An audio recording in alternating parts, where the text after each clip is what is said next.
Paano po yung breakthrough sa pagiging break-even trader and paano malalaman kung wala ka na sa pagiging break-even trader? Explain lang po natin sa mga kasamahan natin yung stages no, that traders normally go through. So you have your stage na unconscious incompetence. So ibig sabihin, hindi mo alam na hindi ka magaling, which is harsh, di ba? But it's true when you're new. Hindi mo naman alam na hindi ka magaling. At malalaman mo yun kapag marami ka ng talo, which is pretty much stage 2. That is conscious incompetence. Alam mong hindi ka magaling at may pagkukulang ka. And dito yung point in time na lahat ng ginagawa mo, yung mga tipong uubusin mo lahat ng video sa YouTube, di ba? Hanap ka libro sa Fully Book, di ba? Hanap ka libro online, download mo lahat, basahin mo lahat, di ba? So that's when you become a sponge and basically absorb all types of knowledge, and then parang sasabog yung trading kasi ang gulo na ang dami mo nang ina-absorb. So that's the normal progression, no? And then stage 3, sir, yun yung ano, di ba? Ito na yung may strategy ka na na-try mo na, medyo nakukuha mo na, and nagbe-break even ka na. This is stage 3, right?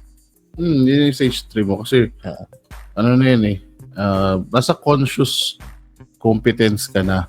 Pwede mo hatiin yung dalawa kasi, apat yan, di ba? Unconscious apat normally Pero parang may in between yun yung stage 3 Yung conscious competence, may ano pa yun, may hati yun sa dalawa Conscious incompetence ka, alam mo na marami kang alam.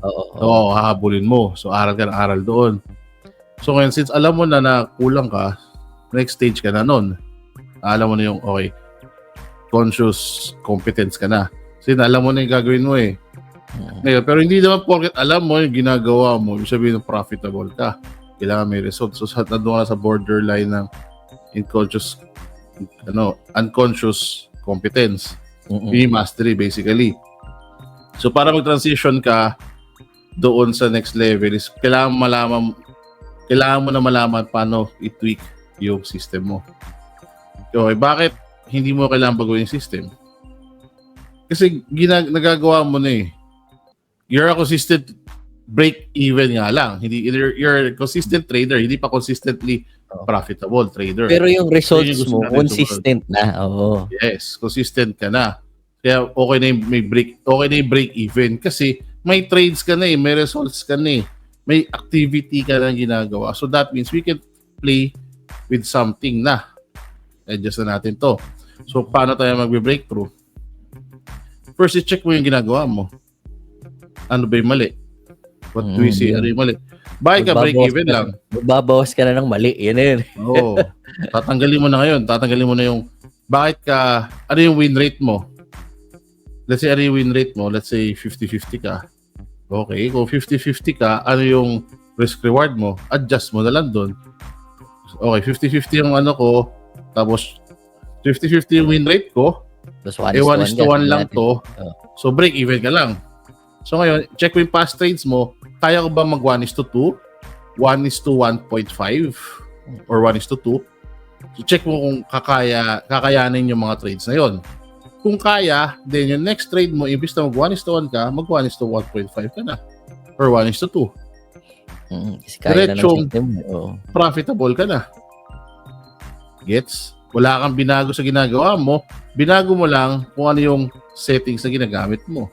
So next mo nun, since 50% win rate ka and 1:2 ka, kung 1:2 ka, ang kailangan mo lang na win rate is around 30%, then profitable trader ka na nun. Okay? Ano pa, isa pa? Kung ayaw mo baguhin talaga lahat, kung hindi kaya, then i-check mo yung system mo, okay, pare-pares ba yung entries ko? Saan ako nagkakamali? Kung ayaw mo baguhin, gusto mo 50-50, 1:1, so ang gagawin natin, i-increase naman natin yung win rate. So ngayon, magiging vehicle ka nga sa entry. So okay, ano yung klase ng mga entries na normally nagpapatalo sa akin? Ano yung pinaka-common factor? Pag tinanggal ko ba ito, mag-a-adjust ba yung win rate? O tanggalin mo yun. Kung mag-a-adjust yung win rate, pag tinanggal mo yung ganong mga, sabihin natin na, okay, yung madalas yung mga talo ko, kapag inaantok na ako, matutulog na ako, kasi minamadali ko, edi, sa ganitong oras, huwag ka na mag-trade. Diba? Or, sa umaga, lahat ng umaga ko talo Hindi wag kang mag-trade sa umaga, tataas agad yung win rate mo. Hindi profitable ka na. Kasi tinanggal mo na kayo yung mga pangit na trades. So marami. I mean, itong sinasabi natin dyan maraming steps na pwedeng gawin para maging profitable.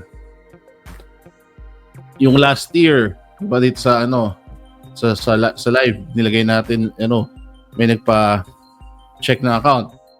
Chinek na natin agad doon pa lang na break even siya. Tapos pagkakita ko pa lang doon na okay, hindi hindi itong account na to, hindi to dapat break even. Profitable ito. So ngayon, chinek natin yung account, nakita doon na may mga malalaking talo dahil nagkamali siya ng entries. So anong solusyon? Ituloy nyo lang yung gagawin nyo. Tapos maging cautious lang kayo kung kailan kayo nagiging ganun. Yung mamadali, na-FOMO. After nun, profitable yung account niya. At consistently profitable yun. Trader na yun hanggang ngayon. Well, hindi ko na kung hanggang ngayon kasi hindi ko pa wala pang balita pa ngayon ulit. Pero yung last na balita ko mga December ata yun, or basta yung Q4 last year, ang ganda ng result ko account. So ka na mag-copy trade o yung signal provider para pwede tayo lahat sumakay, di ba? Oo. Hindi yung silbi ng community tulungan, tapos kung may break even, you can, copy.